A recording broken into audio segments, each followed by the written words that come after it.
The floor of Hangar 7A was always cold. Marin Quinn felt it through the thin soles of her boots as she moved across the metal plating, pushing the maintenance cart ahead of her. The hum of distant engines and intercom chatter echoed through the vast space, punctuated now and then by the hiss of hydraulics or the clang of tools. To most residents of Halcyon 9, this was just background noise, the breathing of a station that never slept. To Marin, it was comfort. Noise meant normalcy, routine, predictability. And that was exactly what she had built her life around for the past 8 years. She wore her uniform like armor, standard blue jumpsuit with grease stains on the knees, a faded patch on the shoulder that read, Facility Tech, Second Class. Her ID tag was clipped loosely to her collar. She kept her brown hair tied in a tight bun under her cap, her face mostly hidden unless someone really cared to look. No one did. That was the point. Marin knew every corner of the maintenance level. She had memorized the order of tool drawers in every repair bay, the location of emergency fuse boxes, and which cleaning bots were more likely to jam if she didn't give them a firm tap on the chassis. She was invisible here, not out of negligence, but by choice. Her shift began before most others were awake and ended long after the transport crews and alien diplomats had finished their day. She avoided communal meals, declined invitations, and spoke only when necessary. When people asked where she was from, she simply said Outer Rim, a vague enough answer to stop questions. And it worked. Nobody suspected she had once been known by a different name. 8 years ago, the woman scrubbing oil from the underbelly of a mining skiff had been Lieutenant Marin Rowe, the youngest fighter pilot in the history of the Terran Defense Fleet. Back then, she had flown the sleekest human-made strike ships through asteroid belts and plasma storms, completed missions with kill counts classified above top secret, and spoken directly to admirals whose names were now etched on gravestones or forgotten in the dust of treaty archives. But all of that was gone now, erased, by her own hand no less. The Treaty of Disarmament hadn't just ended the war, it had dismantled Earth's entire military infrastructure. Pilots were grounded, ships were dismantled or handed over to alien coalitions. Human tactical neural implants were deactivated, and personnel files were scrubbed, lost, or buried beneath layers of bureaucracy. For many it was a relief, a path back to civilian life, a step away from bloodshed. But for Marin, it had been a sentence. She didn't flee immediately. At first, she tried to find a place in the new world. Logistics coordinator, security consultant, even shuttle instructor. But her reputation followed her, and with it, discomfort. She was too quiet, too composed, too precise. People whispered. Some admired her, others feared her, but no one treated her normally, so she vanished. She picked a name from a decommissioned registry, altered her identification, burned every last photo and memory stick she had, and applied for work where no one would ever think to look for a former war hero, cleaning hangars and servicing freighter. Toilets on a multicultural deep-orbit station. It worked for 8 years. And yet, there were cracks. There were always cracks. The way her hands instinctively moved during a hydraulic pressure failure, sealing valves faster than the system could register the change. The way her eyes flicked to the exits during drills, calculating paths, risks, weapon placements. The way she froze the day a new recruit called out Lieutenant Rowe, by accident. He had mistaken her for someone else, and she had laughed it off, but her heart didn't stop pounding until long after her shift ended. Still, most days were quiet. This one seemed no different. The intercom buzzed gently overhead, broadcasting updates in 5 languages. An alien diplomatic cruiser was docking in Sector 12. A maintenance rotation had been delayed due to microgravity fluctuations in Module D. Marin barely listened as she knelt beside a docking clamp, tightening a bolt that didn't need it just to keep her hands busy. Her routine was her fortress. A young engineer passed her, an Altari female with glistening teal skin and luminous eyes. She nodded politely. Marin responded with a quick nod and looked away before the engineer could strike up a conversation. It wasn't that Marin disliked people. It was that she didn't trust herself to speak for too long without letting the old habit slip through. She finished her checklist and returned to the storage bay, where rows of cleaning drones blinked idly in their charging cradles. She logged her hours on the tablet mounted by the door and stepped into the decontamination mist. Her thoughts drifted briefly to a dream she had the night before, one of the few she still remembered. She was flying again, her hands on the familiar controls of an H-9 Valkyrie. The stars streaked by as she pursued a hostile ship, her voice calm as she relayed coordinates. It had felt real. Too real. And then she woke up, drenched in sweat, her chest tight with emotions she didn't know how to name anymore. Back in her quarters, a small windowless pod on level B3, she changed out of her uniform and sat on the edge of the bed, elbows on her knees. There were no decorations in the room, no photos, no remnants of her past. Just silence. She liked it that way, clean, controlled. But something tugged at her, deep inside the silence. She didn't know that in less than 48 hours, her name would be pulled from an encrypted database by a panicked coalition official. She didn't know that an alien warship would be hijacked using a human interface protocol. She didn't know that her past would no longer remain buried. All she knew in that moment was that her hands still trembled at night. Not from fear, not from regret, but from the unbearable weight of knowing she could still fly. And someone, somewhere, was going to find out. The lights in the central atrium of Halcyon 9 flickered for exactly 3.2 seconds. Most residents didn't notice. Those in the entertainment decks assumed it was a power draw from the gravity rings. Technicians passed it off as a temporary fluctuation. But deep inside Control Subsection Omega, hidden behind 2 layers of biometric security, the flicker meant something else. Something ancient had awakened. Inside the chamber stood Ambassador Threx of the Vozari Dominion, her silver robe flowing around her tall, insectile frame. Her mandibles clicked rapidly as she interfaced with the core panel, where an array of glyphs began pulsing in erratic red patterns. She was not alone. Commander Halrin Dusk of the Vorex Clade loomed nearby, his plated armor humming faintly with shield resonance. He watched the console with narrowed reptilian eyes, arms crossed tightly over his broad chest. "This shouldn't be possible," Threx said in sharp Vosari tongue, her translator implant rendering her voice into cold, accented basic. The AI was sealed. The weapon systems were decommissioned. "No system is ever truly dead," Halrin growled, "especially one designed by humans."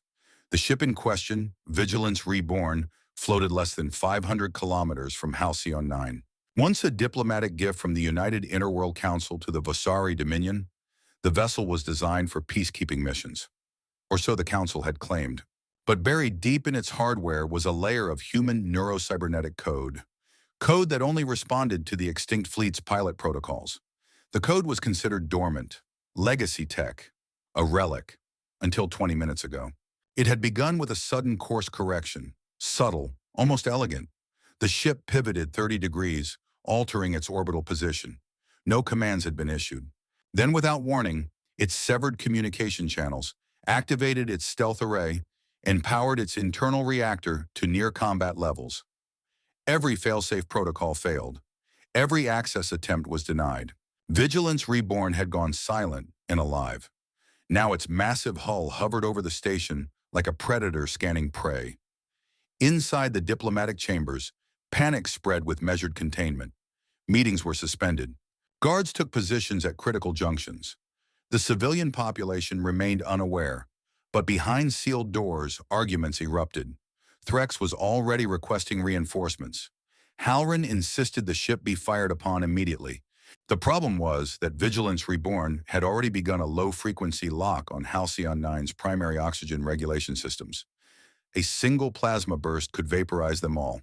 In the command center, a cluster of analysts pored over old schematics, war-era blueprints, and half-corrupted neural architecture maps. None of them knew what to do. None of them had ever flown a human warship. Then someone mentioned a name. Her name. An analyst named Tralvik, a quiet Yethran with a talent for pattern matching, had stumbled across a line of embedded metadata in a ghost backup stored in the station's diplomatic archives. It wasn't even part of the Vigilance Reborn's records. It had been buried in the hardware of a shuttle once used to transport visiting dignitaries. The metadata included encryption keys with a pilot's signature ID, RO E1297 Terra. At first, no one believed it. The war records had been sealed or destroyed, but the ID matched a neural pattern fragment found in the ship's forgotten override files. The human encryption remained the only known interface capable of synchronizing with the vessel's AI core. The analysts dug deeper. They scoured personnel logs, customs entries, even docking bay access clearances. And finally, one whispered it aloud. "She's still here." That was when alarms began flashing across the interface. A new event had triggered. Vigilance Reborn had armed its primary pulse cannon. It wasn't aimed at space, it was aimed at the station. A single desperate decision was made. Marin Quinn was to be located, apprehended, and brought to the launch bay. Immediately, she had just finished her second shift and was walking the long corridor back toward her pod when the first security team intercepted her. They didn't approach with weapons drawn, just an officer with a forced smile and a datapad. "Quinn?" he asked. She stopped. "Yes? Your help's needed in Bay 14. Something about hydraulics. You've worked with the atmospheric regulators before, right?" She hesitated. The lie was too obvious. She had never worked in Bay 14. That section was restricted. Diplomats, military visitors, elite ships. She narrowed her eyes slightly. The officer stepped aside, gesturing politely. "It'll only take a minute." She didn't move. Her instincts lit up like flares. Every muscle tensed. Her heartbeat slowed, controlled. Her breath deepened. And then she ran.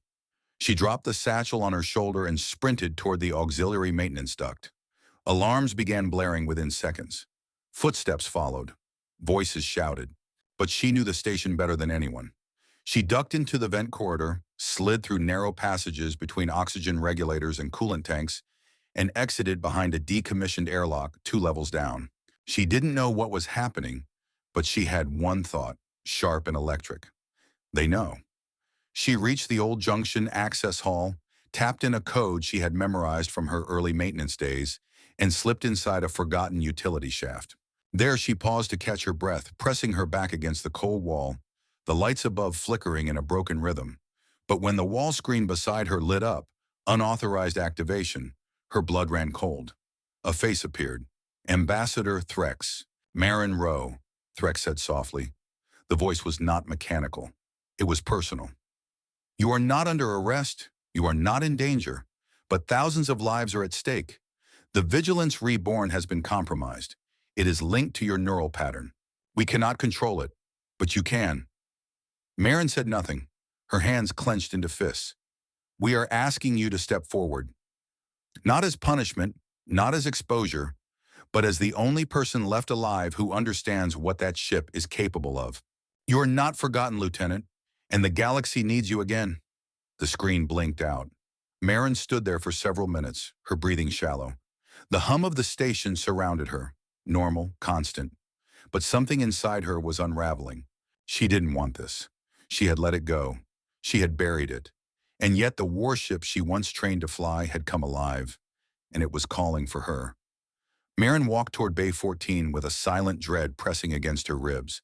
The halls had been emptied ahead of her, cleared by unseen orders. The lighting shifted as she passed, normal fluorescence replaced by cold blue alert tones. She wasn't escorted anymore. No one dared to flank her now. After she had stopped running, she made her own way through the service corridors until a lone officer intercepted her with trembling hands and simply nodded in the direction of the launch sector. No cuffs, no weapons. Just a path and unspoken expectation.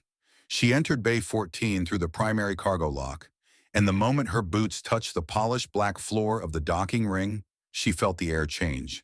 It smelled of ozone and sterility. This was not a hangar for civilian vessels.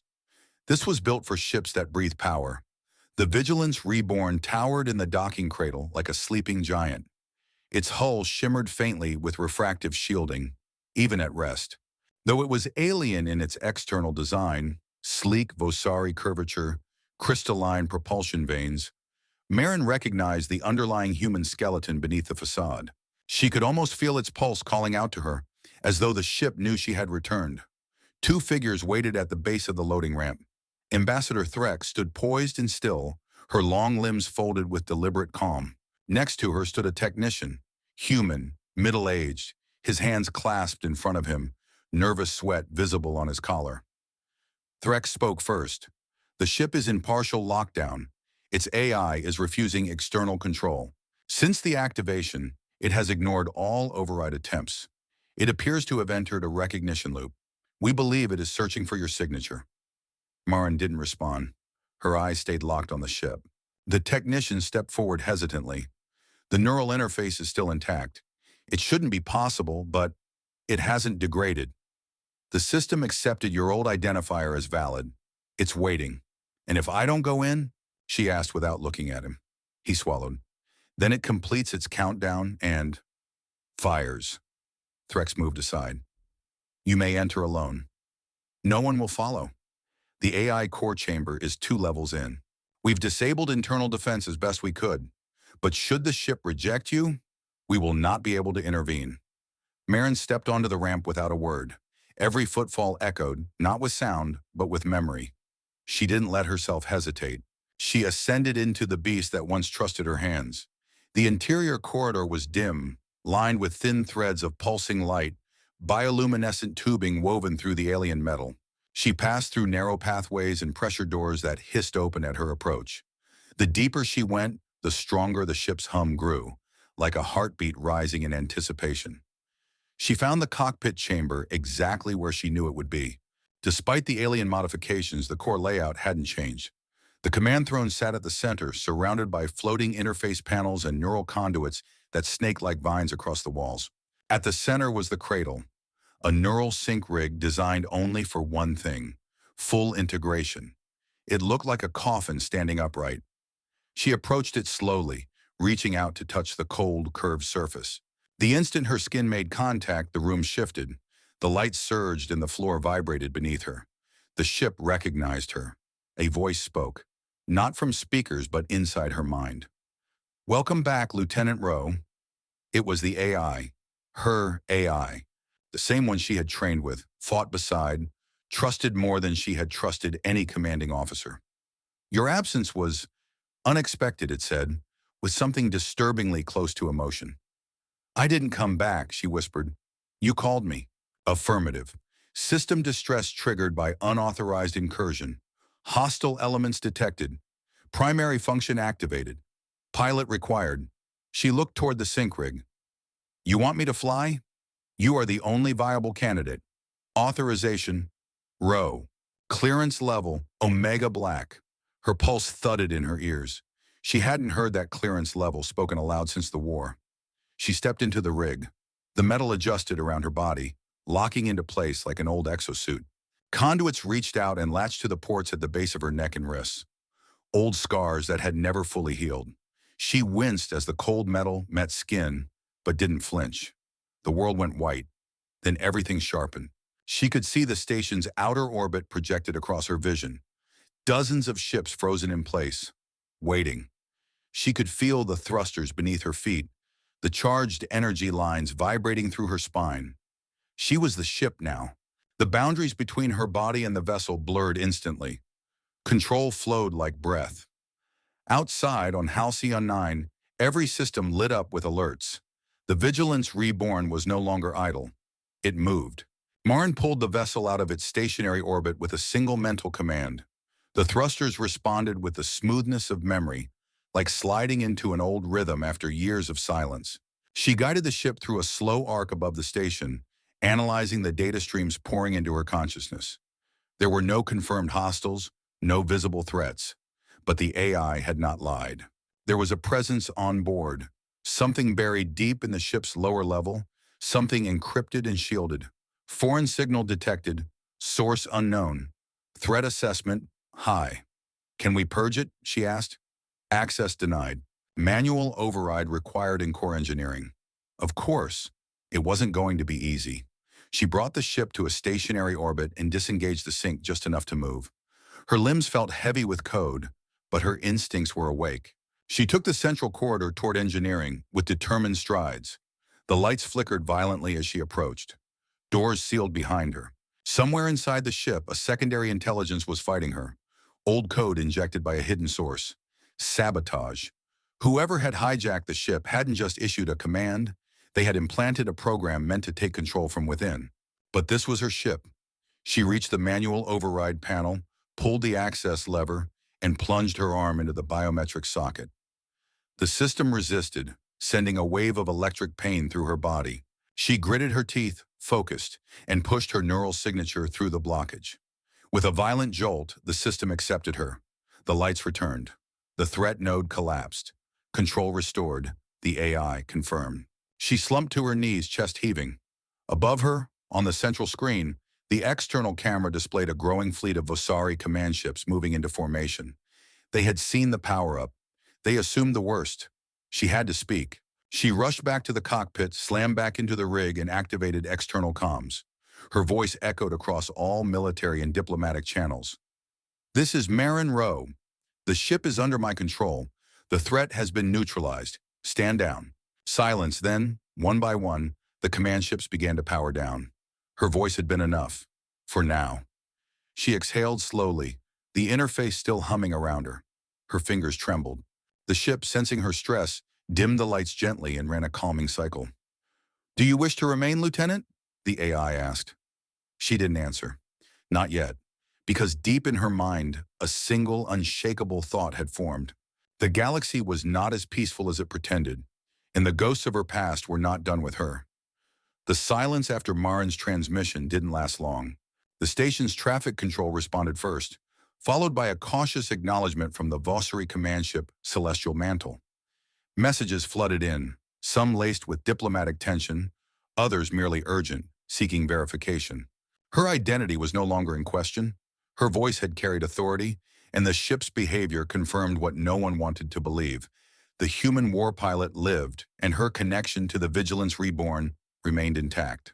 Marin sat within the cockpit rig, the neural links still pulsing gently along her spine. Her fingers didn't move, yet the ship responded to every shift in her thoughts. Her gaze fixed on the panoramic view before her, Halcyon 9 rotating slowly below, a ring of military vessels keeping their distance, like cautious predators circling something ancient and dangerous. Inside the vessel, the AI remained calm, but she could feel it waiting, as if it too understood that nothing about this moment would remain isolated. Something had changed. "AI," she said quietly, "do we know how the override code was inserted?" The answer came after a slight pause. "Yes. Code origin traced to access terminal in diplomatic subdeck 17. Time of breach, 32 hours prior. Intrusion disguised as routine calibration. Do we have a visual?" Negative. Security feeds erased. Physical access likely granted by diplomatic credentials. Marin leaned back in the rig. Whoever had planted that hostile code hadn't just hijacked a warship. They had used someone with clearance high enough to bypass all alarms. That meant the threat wasn't just technical, it was political, and she was now the center of it. She disconnected from the neural sync and stepped out of the rig, her limbs heavy with residual tension. She made her way down the command corridor, her boots striking metal with precise steps. The ship no longer resisted her presence. Doors opened willingly, lights adjusted to her path, systems anticipated her direction. She wasn't a pilot anymore. She was its sovereign. In the primary briefing chamber, a small communications console pulsed for attention. She activated it. Ambassador Threx appeared on the screen, her mandibles shifting in precise, restrained motion. "Lieutenant," Threx said, skipping any preamble, "we request a debrief.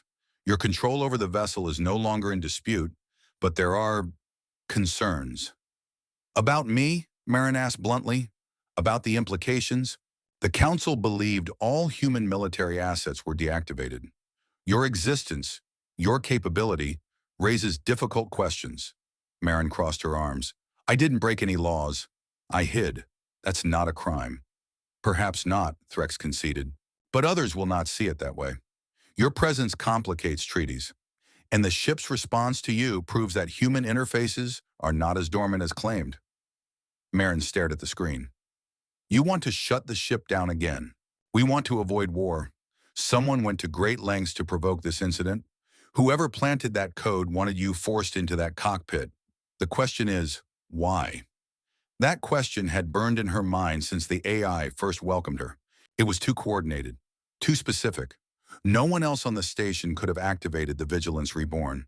The hostile code hadn't just hijacked the ship. It had used her as bait. "I need a list of all personnel who accessed Subdeck 17 in the last 72 hours, she said. Threx's mandibles clicked. "That would violate several jurisdictional—" Marin leaned in. "Then let me make this simple. If I'm going to be responsible for this ship, I'm going to find out who tried to use me. If you can't help, I'll get the data myself." The ambassador paused, then gave a slight nod. "Very well. The list will be sent." The screen dimmed. Marin exhaled and turned toward the navigation array. She needed answers, and she didn't trust anyone on the station to give them honestly. AI, she said. Run passive scan on diplomatic subdeck 17. Focus on heat signatures and heartbeat patterns over the past 3 days. Cross-reference with crew manifest. Working. One anomalous pattern detected. Unregistered life form. Pattern consistent with Groluvian body structure. Location. Quarterdeck C display. A 3D schematic appeared, highlighting a narrow section of crew quarters unused by current diplomatic personnel. The Groluvians weren't part of the current summit. None had checked in. That meant someone was hiding. She tightened her gloves and left the cockpit. If someone had manipulated her return to the cockpit, she wanted to look that person in the eye. The hidden quarters were dim and unmarked. She approached silently, drawing a low-voltage shock baton from a locker near the bulkhead. As she reached the access panel, a flicker of motion registered through the doorway's crack. Too slow. The figure inside bolted for the rear exit. Marin surged forward, leaping through the doorway and slamming the baton into the fleeing form's side. The impact knocked the intruder down with a crackling burst of energy. She pressed her knee into his back and yanked the hood off his head. He was Groluvian, all right. Tall, bony, his skin a pale shade of blue with faint reflective ridges. His breathing was rapid, but not panicked. He was trained. She spun him over and met his gaze. "Who sent you?" He smiled. "You already know. Try me. The ones who fear what you are, and the ones who still remember what you can do. They just had different plans for when you'd return." She pressed the baton closer. "Did you plant the override?" "No, I only made sure it triggered at the right moment." Marin stared at him. "What do they want from me?" "To ignite fear.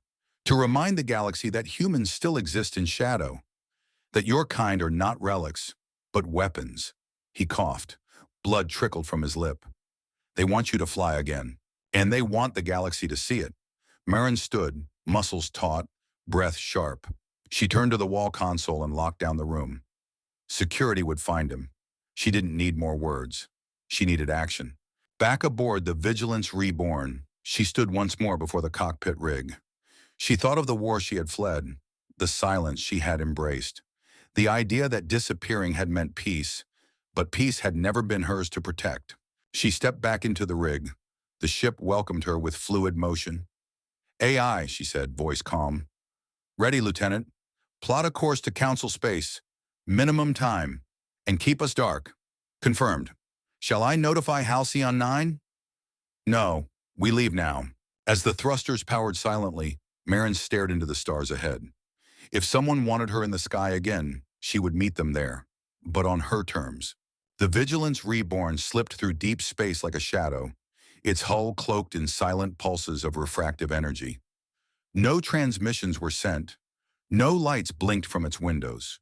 The stars ahead drifted slowly across the darkened viewing canopy as the ship approached the outer borders of Council Space, where monitored lanes faded into contested zones and diplomatic surveillance thinned to a whisper. Marin sat in the pilot's rig, her spine humming with residual link current. The AI's voice echoed in her thoughts, gentle but ever-present. "ETA, 7.6 minutes. Council border patrols have not detected us. Cloaking integrity at 98%. She had barely moved since giving the last command. Her breathing had slowed to a controlled rhythm, her body still adjusting to the weight of command she had tried to escape for nearly a decade. But the stillness wasn't numbness. It was focus.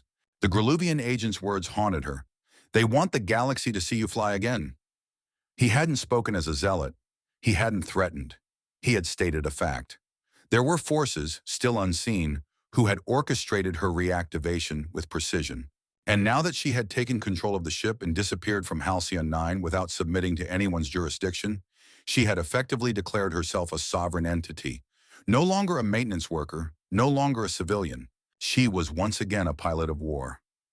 "AI," she said quietly, "run analysis on signal fragments embedded in the override code we purged earlier. Look for embedded routing pathways or relay destinations." The pause was longer this time. "Routing trail discovered. Encryption layered. Signal passed through 8 nodes. Final relay points toward rogue data cluster in sector Delta 19. No official registry. Signal likely relayed through Black Channel infrastructure. Do we have a name? Tag embedded in final packet. Call sign Dasha Harrow Vale. Marin's jaw clenched. Harrow Vale wasn't a name most modern officers would recognize, but she knew it. It was a covert initiative during the final years of the war, one she had heard about in quiet conversations between commanding officers after long missions. It wasn't an official Black Ops group. It was worse, a cabal, a convergence of non-aligned military strategists, information brokers, and rogue artificial intelligences who had refused to disarm after the Council's resolution. They believed peace was a temporary illusion and that strategic assets, like her, should never have been mothballed. If the signal pointed toward Harrow Vale, then this hadn't just been a manipulation. It had been a recruitment attempt, and she had bitten the bait. As the ship exited its final jump, a cold blue nebula loomed across the starboard side. A scattering of debris fields drifted lazily through the sector, remnants of forgotten skirmishes and abandoned mining outposts. The AI highlighted a small artificial mass in the center of the sensor sweep. Structure detected. Active heat signature. Cloaking irregularities suggest stealth module. Configuration inconsistent with Council engineering. Shall I initiate lockdown protocol? Negative, she said. We're going in. The ship approached silently. No external weapons were charged, no hails were sent. But Marin was already sliding back into the tactical posture she once knew by instinct. She kept her awareness wide, monitoring power surges, heat spikes, and resonance echoes. As the ship drew closer, the artificial mass revealed itself. A facility, no larger than a freighter, constructed from repurposed hull plates and modular tech. It hovered in gravitational equilibrium at the center of the nebula, like a parasite feeding off obscurity. She opened a communication channel. This is Lieutenant Marin Rowe, commander of the Vigilance Reborn. You hijacked my ship. You forced my return. I'm here. Speak. For several seconds, nothing answered. Then the screen flickered. A face appeared, human, older, with gray temples and unreadable eyes. His uniform bore no insignia. His tone was calm. Marin, you exceeded expectations. She studied his face. You're with Harrow Vale. I'm Harrow Vale's voice today. That's enough. You forced me back into this cockpit. No, he said. We reminded you that the cockpit never left you. You were only pretending to be someone else. We just gave you a reason to remember. Her hands tightened around the rig's frame. What do you want? To offer you a future. Not a return to war, but to reality. The Council's peace is maintained by silence, not security. The galaxy is still full of predators, rising powers, experiments gone rogue. And yet the Council buries pilots like you in dirt jobs, hoping you'll forget how to fly. She stared at him, unmoving. Come with us, he continued. Command your ship. Pick your targets. Choose what peace is worth protecting. No flags, no oaths, only decisions. Marin didn't respond. The silence stretched. The man folded his hands. You don't have to answer now. We know you're watching. We know you're weighing what happens next. He leaned in. But I'll tell you this. Every species in this galaxy remembers what happened when a human took control of a ship like yours. Some feared it. Some respected it. And all of them paid attention. The screen went dark. The nebula's glow returned. Marin sat in the rig, letting the words settle. She wasn't angry. Not exactly. She was awake. AI, she said. Record new personal log. Ready, she took a breath. This ship was hijacked to provoke a reaction. I responded. I took control. I disabled the threat. But in doing so, I reignited something no one planned for. Not even me. I know now this wasn't about revenge. It wasn't about chaos. It was about putting me in a position where I had to decide. I am no longer hiding. That life is done. I'm not going back to Halcyon 9. I'm not going back to silence. She paused, then spoke the words with full clarity. I'm staying with the Vigilance Reborn. She knows me. I know her. And if this galaxy has forgotten what it means to have a human pilot at the helm, then I'll remind it. End log. The ship's lights dimmed slightly as the command was saved.